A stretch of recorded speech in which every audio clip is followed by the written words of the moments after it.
عیسی نور دنیایه. پس عیسی ای بار دیگر مردم امر حرف بزه و بفرماسته من نور دنیاییم. هر کی از من پیروی بکنه هرگز در تاریکی راه نشه، بلکه از نور زندگی برخورداره به. پس فریسیان اونا بگفت دی تو خودت رو شهادت دهی، پس دی شهادت معتبر نیه.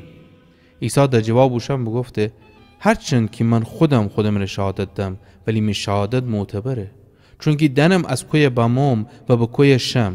اما شما ننیدی که من از کوی بامم و به کوی شم. شما فکر انسانی امر داوری کنیدی، اما من کسی رو داوری نکنم. ولی اگر داوری هم بکنم می داوری درسته، چون که تنها نیم، بلکه پیری که مرا اوسیه گوده می امرایه. شمی شریعت درون بنوشته بود که شهادت دوتا شاهد معتبره.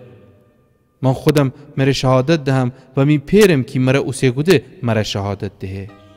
اون وقت از عیسی وورسه دی تی پیر کوی عیسی؟ عیسی جواب بده نه مرا شناسیدی نه می پیره.